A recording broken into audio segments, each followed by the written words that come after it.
Hello friend, welcome to day 36 of 7:30. Today we're reading Genesis 42 and the first part of 43. 42 from the New Living Translation reads, When Jacob heard that grain was available in Egypt, he said to his sons, Why are you standing around looking at one another? 2. I have heard there is grain in Egypt. Go down there and buy enough grain to keep us alive, otherwise we will die. 3. So Joseph's 10 older brothers went down to Egypt to buy grain. 4. But Jacob wouldn't let Joseph's younger brother Benjamin go with them, for fear some harm might come to him. 5. So Jacob's sons arrived in Egypt along with others to buy food, for the famine was in Canaan as well. 6. Since Joseph was governor of all Egypt and in charge of selling grain to all the people, it was to him that his brothers came. When they arrived, they bowed before him with their faces to the ground. 7. Joseph recognized his brothers instantly, but he pretended to be a stranger and spoke harshly to them. Where are you from? He demanded. From the land of Canaan, they replied. We have come to buy food. 8. Although Joseph recognized his brothers, they didn't recognize him. 9. And he remembered the dream he had about them many years before. He said to them, Are you spies? Have you come to see how vulnerable our land has become? 10. No, my lord, they exclaimed. Your servants have simply come to buy food. 11. We are all brothers, members of the same family. We are honest men, sir. We are not spies. 12. Yes, you are, Joseph insisted. You have come to see how vulnerable our land has become.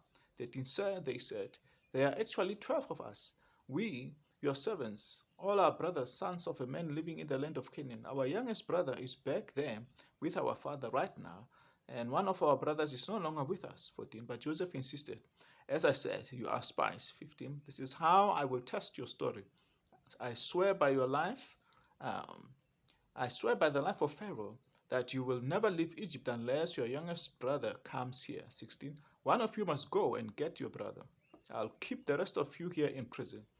Then I will find out whether or not your story is true.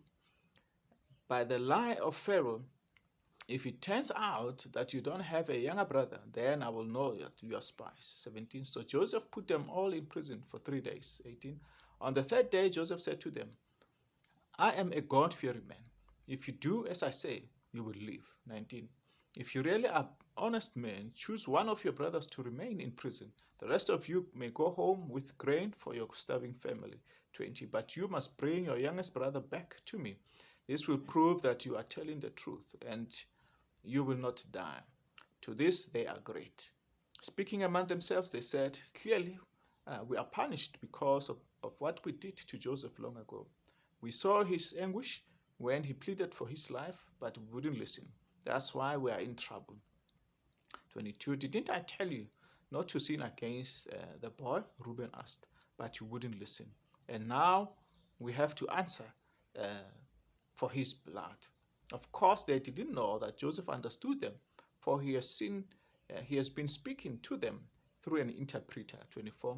Now he turned away from them and began to weep. When he regained his composure, he spoke to them again. Then he chose Simeon and from among them and had him tied up um, before their eyes. 25. Joseph then ordered his servants to fill the men's sacks with grain, but he also gave secret instructions to return each brother's payment at the top of his sack. He also gave them supplies for their journey home. 26. So the brothers loaded their donkeys with the grain and headed for home. But when they stopped for the night, and one of them opened his sack to get grain for his donkey, he found his money in the top of the sack. 28. Look, he exclaimed to his brothers, my money has been returned. It's here in my sack. Then their hearts sank. Trembling, they said to each other, What has God done to us? When the brothers came to their father Jacob in the land of Canaan, they told him everything that had happened to them. 30. Then the man who is governor of the land spoke very harshly to us, they told him. He accused us of being spies, scouting the land. 31. But we said, We are honest men, no spies. 32. We are 12 brothers, sons of one father. One brother is no longer with us, and the youngest is at home with our father in Canaan.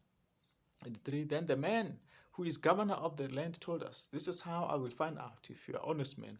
Leave one of your brothers here with me and take the grain with you to your starving family. and go home. 34, but you must bring your youngest brother back to me. Then I will know you are honest men and not spies. Then I will give you back your brother, and you may trade freely in the land. 35. As they emptied out their sacks, there is there in each man's sack was the bag of money he had paid for the grain. The brothers and their father were terrified when they saw the bags of money. 36. Jacob exclaimed, "You are robbing me of my children. Joseph is gone, Simeon is gone, and now you want to take Benjamin too. Everything is going against me." 37. Then Reuben said to his father, "You may kill my two sons if I don't bring Benjamin back to you. I'll be responsible for him. I promise to bring him back." And then 38. But Jacob replied, "My son will not go down with you. His brother Joseph is dead, and he is all I have left. If anything should happen to him on your journey, you would send his uh, you would send this grieving white-haired man to his grave." 43. But the famine continued to ravage the land of Canaan. 2. When the grain they had brought from Egypt was almost gone, Jacob said to his sons, "Go back and buy us a little more." 3. But Judah said, "The man was serious when he warned us. You won't see my face again unless you bring your brother with you. For if you send Benjamin with us, we will go down and buy some more food." 5. But if you don't let Benjamin go, we won't go either. Remember, the man said, "You won't see my face again unless your brother is with you." So that was Genesis 43, the first part of it. Until tomorrow, stay blessed.